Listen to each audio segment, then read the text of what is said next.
Et si vous êtes bénéfique aux êtres, si vous êtes bénéfique à un être, eh ben, c'est la meilleure offrande et que vous puissiez me faire, a dit le Bouddha.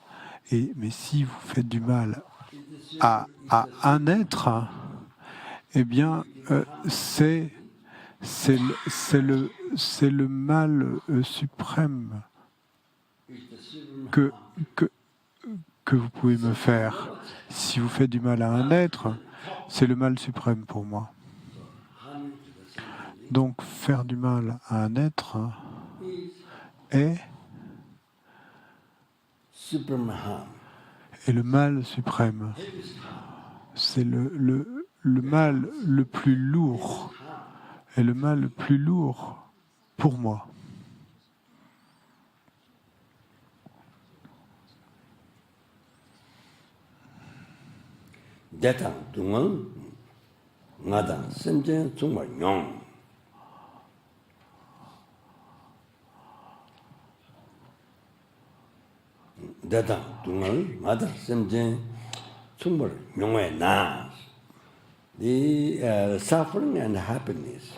La souffrance et le bonheur et que moi-même et les êtres dont ils font l'expérience, que moi-même dont moi-même et les êtres nous faisons l'expérience est similaire. Et donc, celui qui fait du mal aux êtres, comment peut-il être mon disciple? Donc,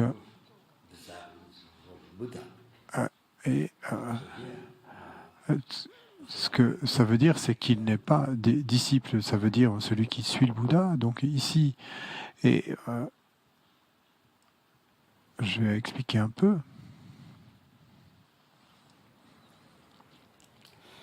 So any sentient tout être,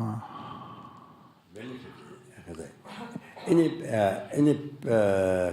kansa kan, this can be not only human being, but any person benefit sentient being. It's a supreme. Donc tout être, donc c'est quand on dit tout être, c'est pas seulement un être humain, ça peut être n'importe quelle personne, mais n'importe quelle personne qui est bénéfique pour un autre être, ça c'est l'offrande suprême pour moi, dit le Bouddha.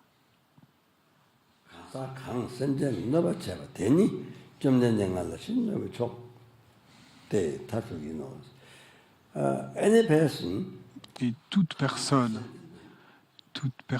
qui fait du mal à un être, eh bien cela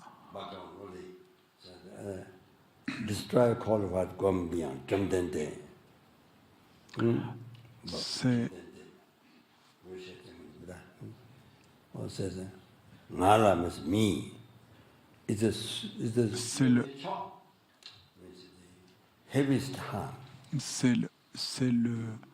le mal suprême pour le destructeur, qualifié aller au-delà. Et le Bouddha Guru Shakyamuni, Ngala, ça veut dire moi. Donc Nopechok, ça veut dire le mal suprême.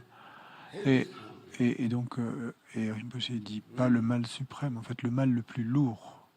Donc faire du mal aux êtres, c'est le mal le plus lourd pour moi qu'on puisse me faire.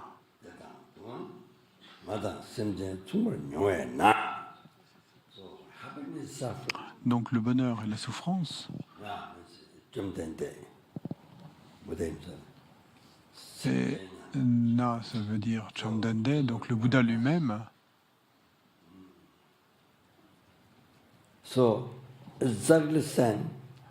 Donc c'est exactement et donc la même chose. Donc c'est exactement le même souhait de bonheur et d'être séparé de la souffrance. Et pour moi-même et les êtres, exactement la même chose.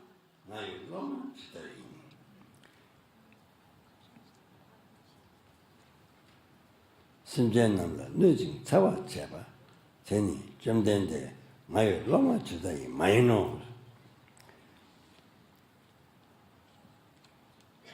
one who is giving to the sentient beings Celui qui fait du mal aux êtres, how can that be my disciple? celui qui fait du mal aux êtres, comment peut-il être mon disciple? Comment peut-il être un disciple de Shakyamuni? Comment peut-il être mon disciple? So here commentary by Pandit Losang. Donc ici, dans un commentaire de Palden Losang, et un grand érudit et de Mongolie, extrêmement érudit et un lama hautement réalisé. Donc Palden et Tchöché, je pense.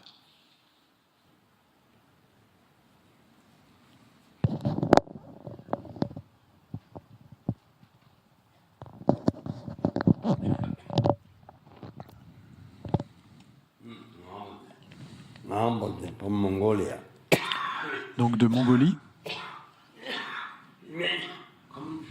Donc Nawang est de Mongolie. Donc il a écrit un commentaire.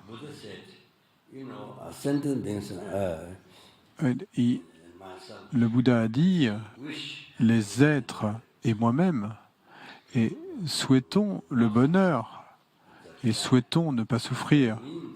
Donc, nous sommes identiques. Mais donc, la signification est la suivante. Et ce n'est pas que, en fait, même un arhate n'a pas de souffrance. Même un bodhisattva qui a atteint le premier bhumi ou le second bhumi, et donc les 10 bhumis, donc les Arya Bodhisattvas, et n'ont pas à faire l'expérience de la renaissance, de la mort, de la vieillesse, de la maladie. Ils sont totalement libres de la souffrance. Et ils ont un corps spirituel, ils n'ont pas un corps comme le nôtre, avec un squelette et avec de la moelle à l'intérieur des os, de la moelle, et puis ils n'ont pas de morceaux de chair et avec des veines circulant à l'intérieur et de peau, etc. Non, ils ont un corps spirituel. Donc, ils ne sont pas encore Bouddhas, ce sont des Aryas, des êtres Aryas, et des êtres transcendantaux, des Bodhisattvas, mais donc ils ont un corps spirituel. Et ils n'ont pas de souffrance, ils ne font l'expérience d'aucune souffrance. Donc déjà au premier bhumi, et puis ensuite sur les 10 bhumis, et même les arhates ne font pas l'expérience de souffrance. Donc comment les Bouddhas pourraient avoir de la souffrance si déjà les arhates n'en ont pas? Donc le Bouddha n'a pas de souffrance du tout, il ne fait l'expérience d'aucune souffrance. Mais ce qui est dit là, c'est que les êtres eux-mêmes, et ils veulent pour eux-mêmes le bonheur, et ils veulent se libérer eux-mêmes de la souffrance. Et exactement de la même manière, les Bouddhas souhaitent, exactement de la même façon, les Bouddhas souhaitent que les êtres... Maintenant, vous allez comprendre l'idée, vous comprenez l'idée. Non, attendez une seconde. Les Bouddhas souhaitent que les êtres demeurent dans le bonheur. Et les Bouddhas souhaitent que les êtres soient libres de la souffrance. Comme une mère, comme la mère, quand son enfant chéri a un cancer ou une maladie,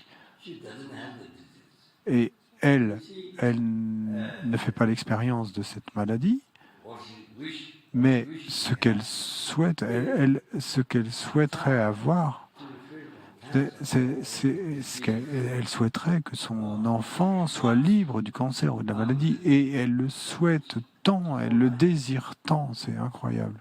Et bien de la même façon.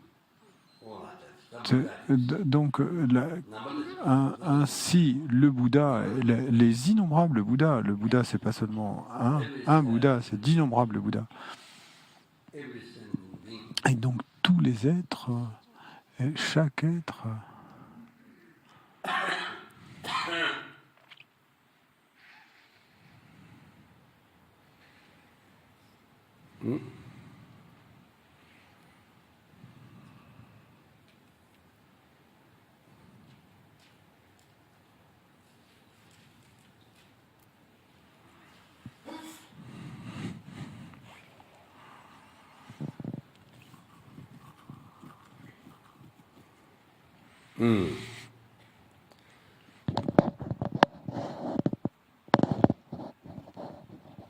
Every sentient thing, every help, chaque être des enfers, chaque esprit à vie, chaque animal, chaque insecte, chaque humain, chaque sura, chaque asura, tous, et innombrables dans les six royaumes.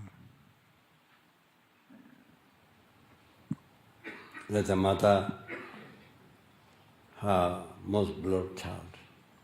Et chaque être, comme la mère pour son enfant le plus chéri, donc de la même façon, et ils le chérissent tant et ils souhaitent qu'il soit libre de la souffrance, de la maladie, de quelque problème que ce soit, et qu'il ait le bonheur. Eh bien, maintenant ici, les bodhisattvas, maintenant le bodhisattva, eh bien, il ressent ceci pour tous,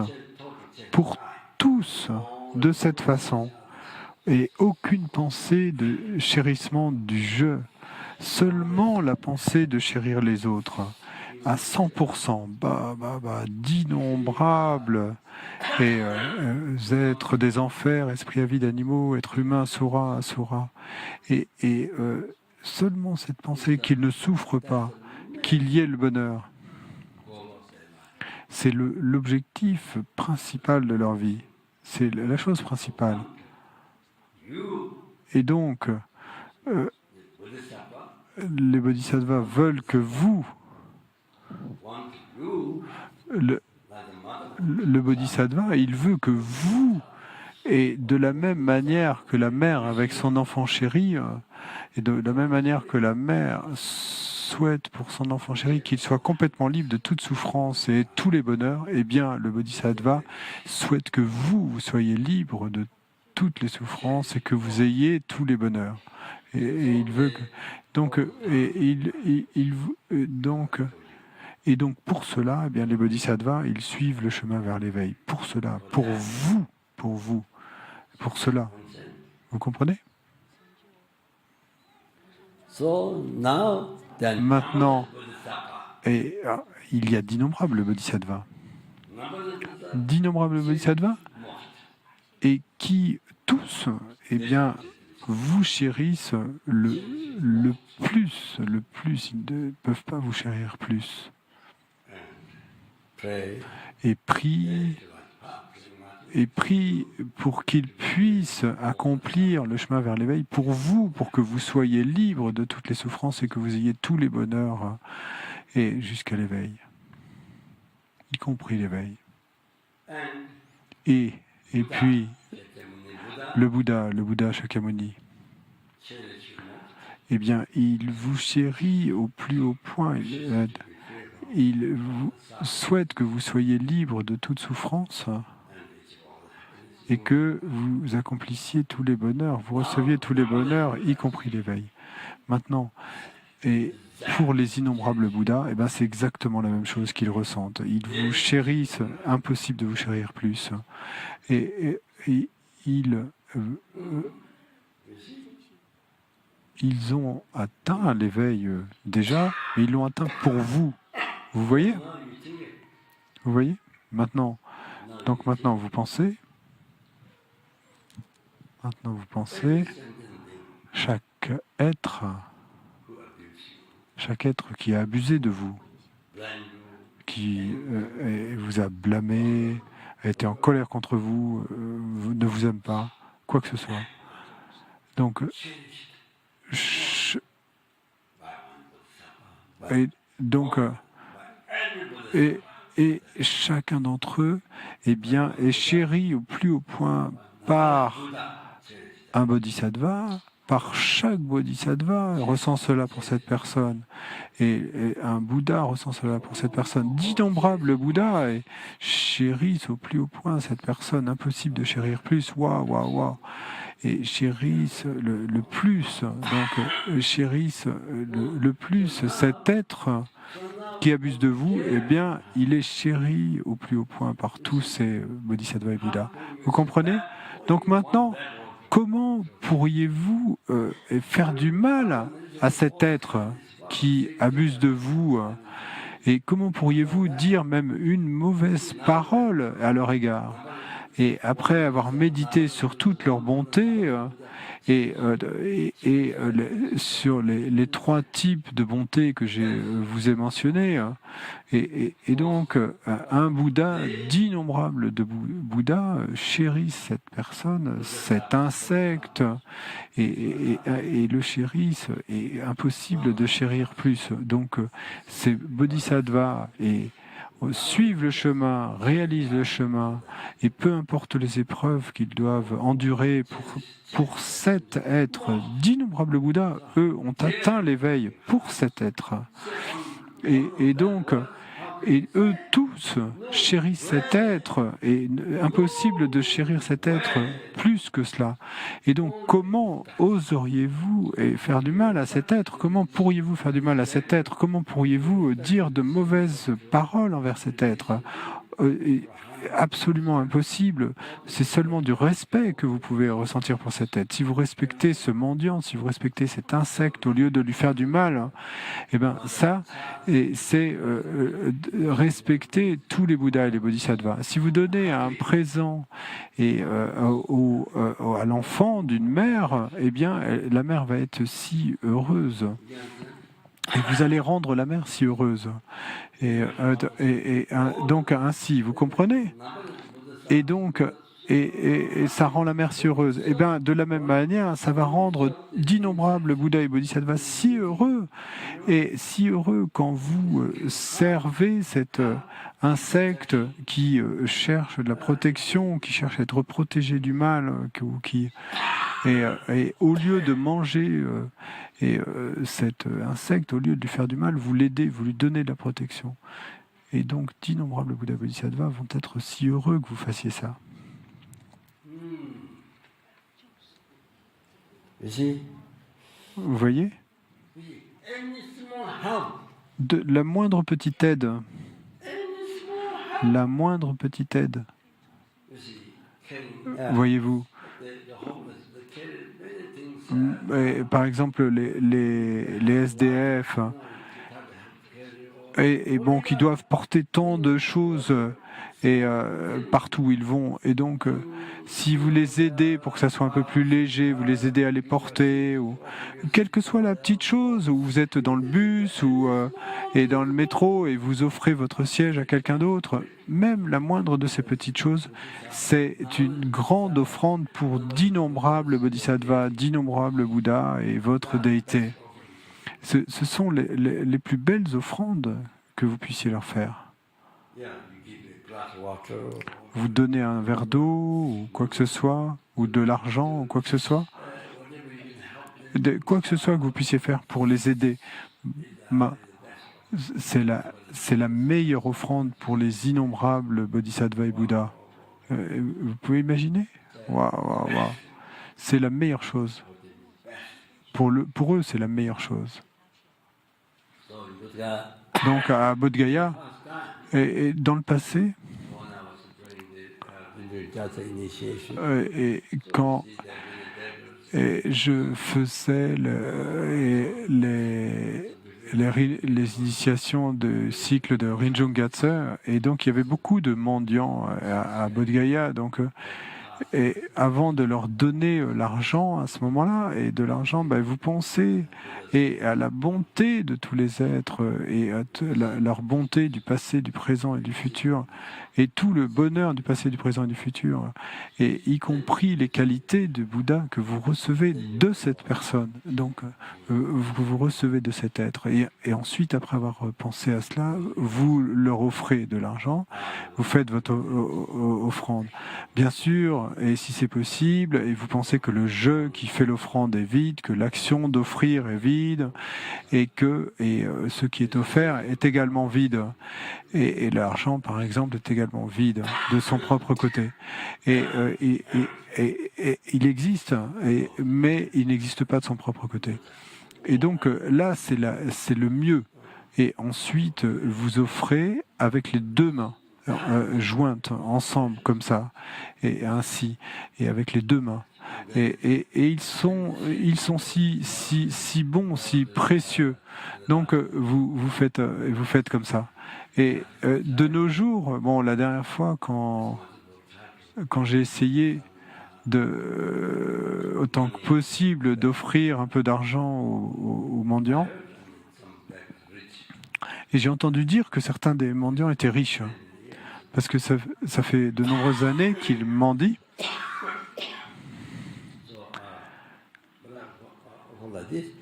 Mais bon, je leur ai offert comme ça, mais la plupart des mendiants. Et ils prennent également avec les mains jointes, comme ça, avec les mains jointes.